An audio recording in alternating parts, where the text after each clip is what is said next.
అధ్యక్ష, గౌరవ సభ్యులు చెప్పినట్టుగా సోషల్ మీడియా అన్నది ఇంతకుముందు ప్రచార మాధ్యమం కింద మంచికి ఉపయోగపడే పరిస్థితి కన్నా ఈరోజు సోషల్ మీడియా దుర్వినియోగం ఎక్కువైపోయిందని చెప్పడానికి చాలా ఉదాహరణలు, ముఖ్యంగా ఇక్కడున్న ప్రతి సభ్యులు కూడా సోషల్ మీడియా దుర్వినియోగానికి బాధితులే అధ్యక్ష.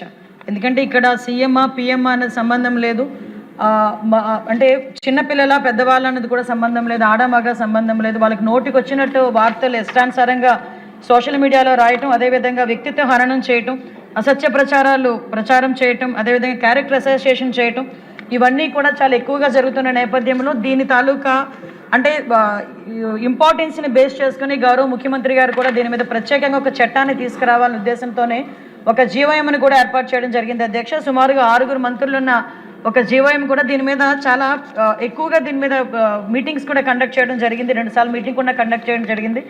అది కండక్ట్ చేయడమే కాదు అధ్యక్ష, ఆ మీటింగ్లో కూడా అధ్యక్ష ప్రత్యేకంగా మంత్రులు అధికారులు అందరితో పాటు ఒక మంచి డిస్కషన్ కూడా జరుగుతుంది అధ్యక్ష. అంటే ఈ సోషల్ మీడియా మీద ఎలాగ మనం మరికట్టాలనే దాని మీద ఉన్న చట్టాలని ఇంకొంచెం స్ట్రెంథనింగ్ చేయడం ఒక ఎత్తు అయితే, ఈ చుట్టుపక్కల మనకి తమిళనాడు, కర్ణాటక, మిగతా రాష్ట్రాల్లో వీటి మీద ఎలాంటి చర్యలు ఉన్నాయి, అవే కాకుండా ఇప్పుడు ఆస్ట్రేలియా, మలేషియా, సింగపూర్, ఫ్రాన్స్ ఇలాంటి దేశాల్లో 16 సంవత్సరాల లోపు ఉన్న బాలబాలికలకు ఎవరైతే ఉన్నారో వాళ్ళందరికీ కూడా సోషల్ మీడియా బ్యాన్ చేసే పరిస్థితి కూడా కనిపించింది అధ్యక్ష.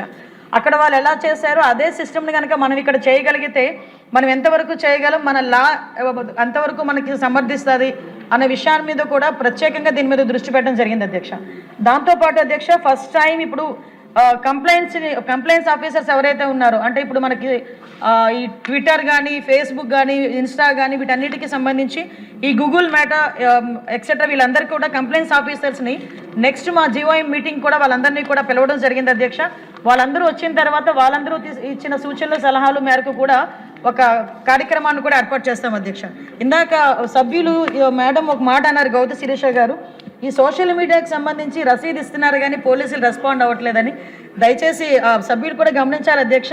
సుమారుగా ఇప్పుడు మనకి 20 నెలల కాలంలో 1384 కేసెస్ రిజిస్టర్ చేయడం అయింది అధ్యక్ష.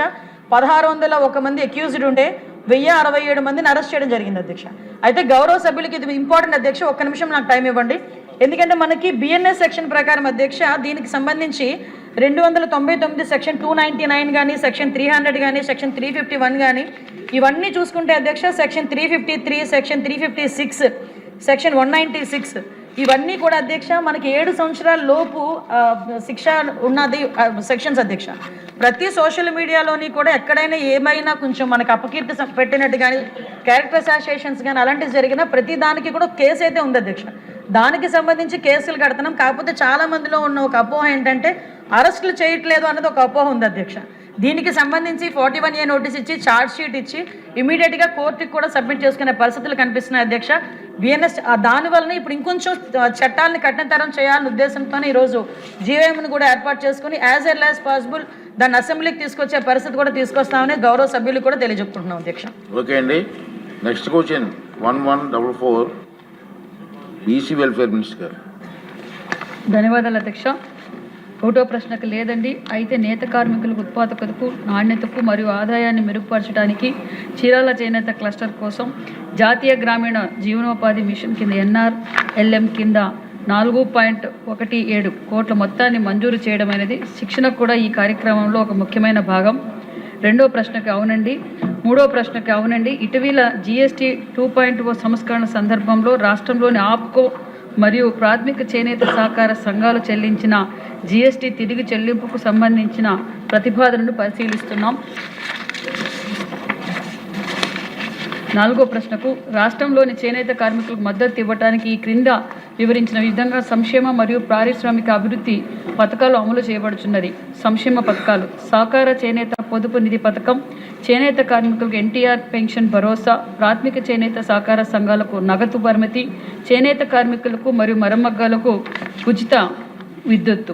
అభివృద్ధి పథకాల అధ్యక్ష, జాతీయ చేనేత అభివృద్ధి కార్యక్రమం NSDP ధర్మవరంలో 38.31 కోట్ల రూపాయల ఖర్చుతో మెగా హ్యాండ్లూమ్ క్లస్టర్ ఆమోదించబడినది.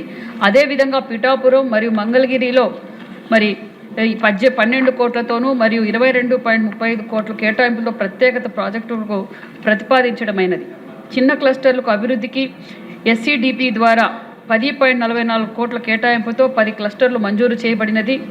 మరి సహకార క్లస్టర్లు కాకుండా ఇతర క్లస్టర్లకు కూడా ఆర్థిక సహాయం, ముడి పదార్థాలకు సరఫరా పథకం, మరి నేత కార్మికులు ముద్రా పథకం, చేనేత మార్కెటింగ్ సహాయం ప్రదర్శనలు. అండయ్య గారు. ధన్యవాదాలు అధ్యక్ష. మా చీరాల నియోజకవర్గంలో 5,214 మంది చేనేతలు ఉన్నారు. ఇందులో మగ్గం పనిచేసేవారు 3,900 మంది ఉన్నారు. ఉపవృత్తుల వారు 1,314 మంది ఉన్నారు. అయితే ఈ ఉపవృత్తుల వారు కూడా మిగతా మగ్గం పనిచేసే వారికి ఏ రకమైనటువంటి సదుపాయాలు ఉన్నాయో ఆ రకంగా మాకు కూడా ఇవ్వమని చెప్పి అడుగుతున్నారు.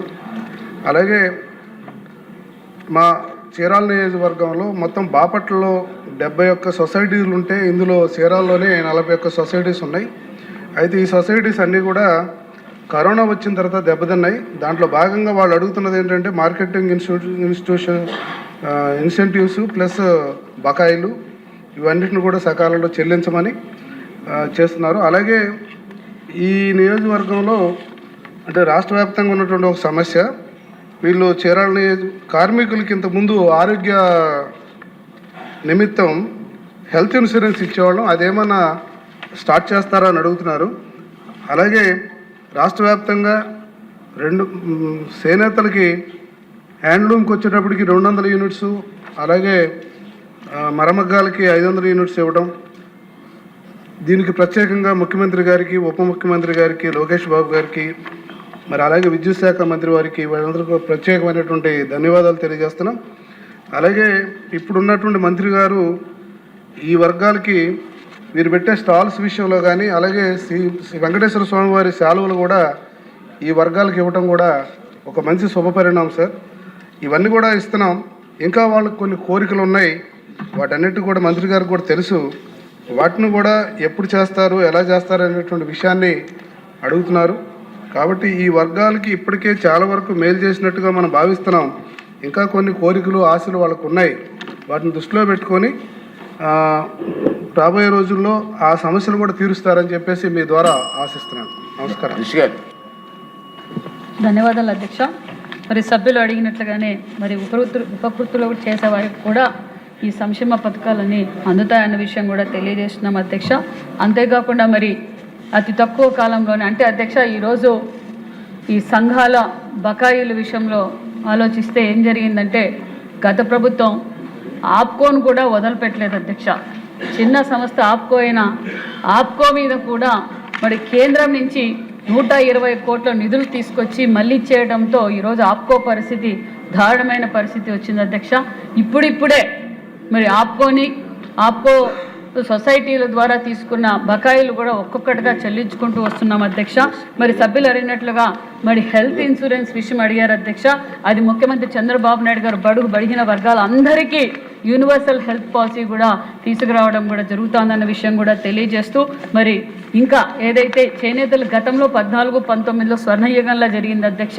మరి ఈ అతి తక్కువ కాలంలోనే మరి చేనేతలు అన్ని విధాలుగా ప్రోత్సాహంగా ఉండాలని చెప్పి ఎప్పటికప్పుడు ఎగ్జిబిషన్స్ ఏర్పాటు చేయడం, వాళ్ళలో స్కిల్ ట్రైనింగ్ కూడా అందజేస్తున్నాం. అదే కాకుండా ఆప్కో సేల్స్ కూడా గణనీయంగా పెరిగాయన్న విషయం కూడా మీకు అందరికీ తెలియజేస్తూ ఎక్కడికక్కడ క్లస్టర్లు కూడా ఏర్పాటు చేస్తున్నామన్న విషయం కూడా మీకు తెలియజేస్తూ అదేవిధంగా సభ్యులు అడిగినట్లుగా ఖచ్చితంగా చేనేతల అభివృద్ధి కోసం అహర్నిశలు కష్టపడుతున్న ప్రభుత్వం కూటమి ప్రభుత్వం అనే విషయం కూడా మీకు తెలియజేస్తున్నాం అధ్యక్ష. ధన్యవాదాలు అధ్యక్ష.